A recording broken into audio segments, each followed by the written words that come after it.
नमस्कार दोस्तों, आज के हमारे इस वीडियो में हम आपके लिए संकटा माता व्रत कथा लेकर आए हैं। एक बुढ़िया थी। उस बुढ़िया का एक बेटा था जिसका नाम था रामनाथ। रामनाथ धन कमाने के लिए परदेश चला गया। बुढ़िया अपने पुत्र के विदेश जाने के बाद बहुत चिंतित और दुखी रहने लगी, क्योंकि उसकी बहू उसे प्रायः नित्य खरी खोटी सुनाया करती थी। इसीलिए बुढ़िया प्रतिदिन चिंतित और उदास रहती और घर के बाहर स्थित कुएं पर बैठकर रोया करती थी। बुढ़िया का यह क्रम रोज चलता रहा। एक दिन कुएं में से दिए की मां नामक एक स्त्री निकली और उसने बुढ़िया से पूछा, बूढ़ी मां, तुम इस तरह बैठकर क्यों रोती हो? तुम्हें किस बात का कष्ट है?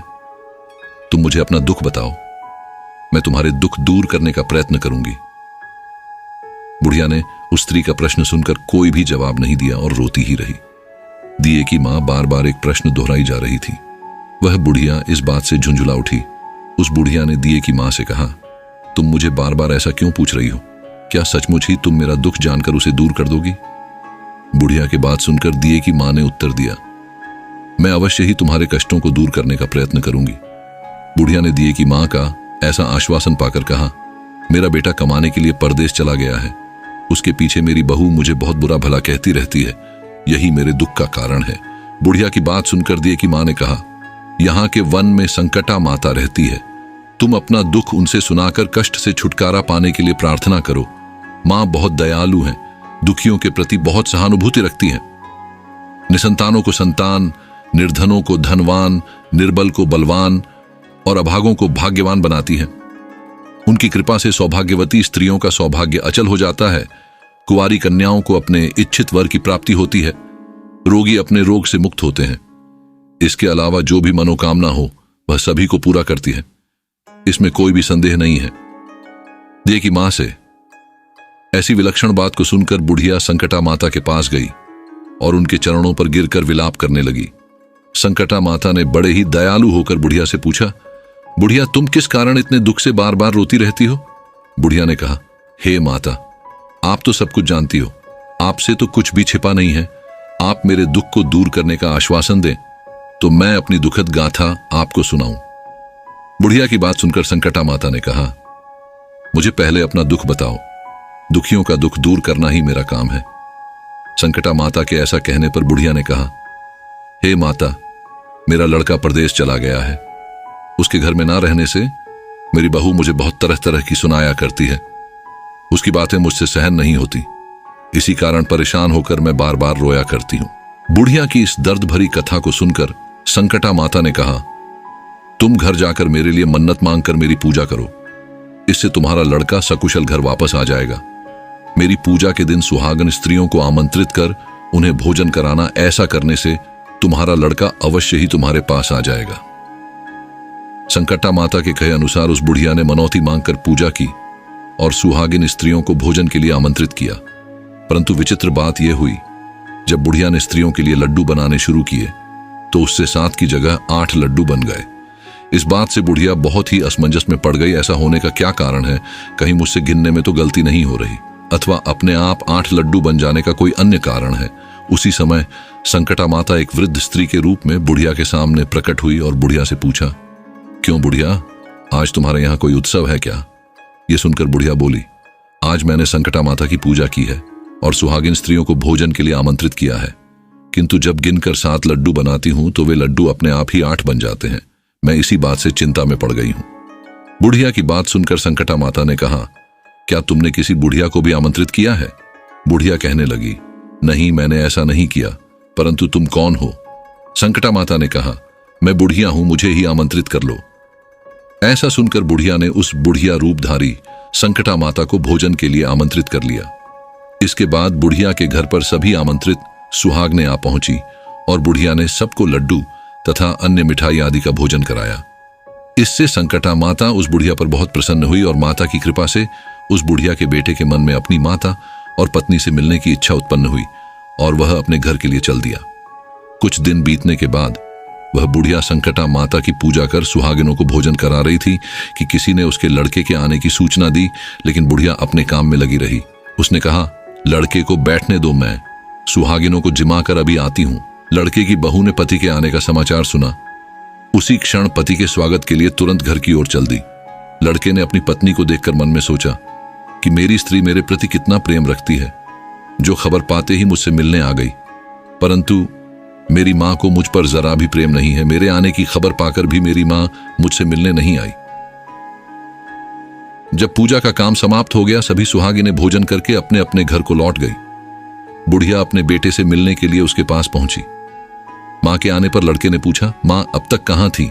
मां ने कहा, बेटा मैंने तुम्हारी कुशलता के लिए संकटा माता से मनौती मांग रखी थी, उसी को पूरा करने के लिए सुहागनें जिमा रही थी। संकटा माता की कृपा से उसका मन अपनी पत्नी से हट गया। उसने मां से कहा, मां या तो मैं यहां रहूंगा या ये रहेगी। बुढ़िया ने कहा, बेटा तुम्हें मैंने बड़ी कठिन तपस्या से पाया है, इसीलिए तुम्हें छोड़ नहीं सकती। इसीलिए चाहे बहू का त्याग भी करना पड़े मैं कर सकती हूं। अतः लड़के ने अपनी स्त्री को घर से निकाल दिया। घर से निकलकर बाहर आई तो बहुत दुखी मन से एक पीपल के पेड़ के नीचे बैठकर रोने लगी। एक राजा उधर से जा रहा था। उसे रोता देखकर राजा रुका और पूछा, तुम क्यों रो रही हो? तब उसने अपनी सारी व्यथा राजा को कह सुनाई। राजा ने कहा, आज से तुम मेरी धर्म बहन हो, इसीलिए रो मत। मैं तुम्हारे सभी कष्टों को दूर करने का प्रयास करूंगा। यह कहकर राजा उस स्त्री को अपने महल में लेकर आ गया। महल जाकर राजा ने रानी को सारी कथा सुनाई और रानी को कहा, देखो आज से मेरी यह धर्म बहन है, इसी महल में रहेगी और इसको किसी भी प्रकार का कष्ट नहीं होना चाहिए। राजा के यहां पहुंचकर कुछ दिन बाद धर्म से प्रेरित होकर रामनाथ की स्त्री ने भी संकटा माता का व्रत आरंभ कर दिया और संकटा माता के निमित्त सुहागिनों को भोजन कराने के लिए आमंत्रित किया। उसने रानी को भी आमंत्रित किया। जब सभी सुहागिनें लड्डू खाने लगी तो रानी ने कहा, मुझे तो रबड़ी मलाई और स्वादिष्ट मिष्ठान ही हजम होते हैं, ये पत्थर समान लड्डू कैसे हजम होंगे? ऐसी अवहेलनापूर्ण बातें कहकर रानी ने लड्डू खाने से मना कर दिया। कुछ समय बाद संकटा माता की कृपा से रामनाथ अपनी पत्नी को खोजते हुए राजा के महल में आया। वहां आकर अपनी पत्नी को संकटा माता की पूजा करते हुए देखा तो संकटा माता को हाथ जोड़कर प्रणाम किया और अपनी पत्नी से कहा, प्रिय मेरे अपराध को क्षमा करो। पत्नी ने कहा है, नाथ यह सब प्रारब्ध से ही होता है, इसमें आपका कोई दोष नहीं है। आप मेरे ईश्वर रूप हो, मेरे ही अपराध को क्षमा करें। यह कहकर दोनों ने विधिपूर्वक संकटा माता व्रत कथा सुनी, संकटा माता की पूजा की। पूजा को समाप्त कर सुहागिनों को जिमा कर दोनों पति पत्नी अपने घर की ओर प्रस्थान के लिए तैयार हुए। जाते समय रामनाथ की स्त्री ने राजा रानी से कहा, जब मुझ पर दुहक पड़ा था तो आप लोगों ने धर्म बहन बनाकर मुझे आश्रय दिया था। यदि आपको किसी भी तरह की सहायता की आवश्यकता हो तो मेरी कुटिया में निसंकोच चले आना। ऐसा कहकर दोनों पति पत्नी अपने घर चले आए। संकटा माता के प्रसाद का निरादर करने के कारण रानी पर भारी संकट आ पड़ा। रामनाथ की बहू के जाते ही उनका राजपाट नष्ट हो गया। ऐसी विपत्ति में पड़कर रानी ने राजा से कहा, ना मालूम वह तुम्हारी धर्म बहन कैसी थी, उसके यहां से जाते ही सब कुछ नष्ट हो गया। रानी ने राजा से कहा, जाते समय वह कह गई थी कि जब मेरे पर कष्ट पड़ा था तब मैं तुम्हारे यहां आई और कदाचित तुम्हारे ऊपर कोई भी कष्ट पड़े तो तुम मेरे घर चले आना, इसीलिए हम लोगों को उसके यहां ही चलना चाहिए। ऐसा विचार कर राजा रानी दोनों ही अपनी धर्म बहन के घर गए। वहां जाकर रानी ने कहा, बहन तुम्हारे जाते ही ऐसा क्या हो गया कि हमारी सारी संपत्ति नष्ट हो गई? हम लोग बहुत परेशानी में पड़े हुए हैं। रानी की बात सुनकर रामनाथ की स्त्री ने कहा, बहन मैं तो कुछ नहीं जानती, मेरी तो सब करता धरता संकटा माता है, इसके अतिरिक्त कोई दूसरा नहीं। इसीलिए मेरी राय में तुम संकटा माता से अपनी भूलों के लिए क्षमा याचना करो, उन्हीं की मान मनौती से तुम्हारा काम बन जाएगा, तुम्हारे सारे बिगड़े काम अपने आप सुधर जाएंगे। रामनाथ की स्त्री की बातें सुनकर रानी ने श्रद्धा भक्ति से संकटा माता का व्रत किया और सुहागिनों को जीमा कर अनजाने में हुई अपनी सब भूलों के लिए संकटा माता से बार बार क्षमा मांगी। रानी के ऐसा करते ही संकटा माता प्रसन्न हो गई और रात में रानी को स्वप्न में कहा कि तुम दोनों पति पत्नी अपने महल को चले जाओ, वहां जाकर मेरी पूजा करना और मेरे निमित्त सुहागिनों को जिमाना। ऐसा करने से तुम्हारा गया हुआ राजपाट तुम्हें दोबारा वापस मिल जाएगा। सुबह होते ही रानी ने अपने स्वप्न की बात राजा को बताई। रानी की बात सुनते ही राजा उसी क्षण रानी को साथ लेकर अपने महल की ओर चल दिया। महल में आने के बाद राजा रानी ने संकटा माता के कहे अनुसार पूर्ण भक्ति भाव से माता संकटा की पूजा की और सुहागिनों को भोजन कराया।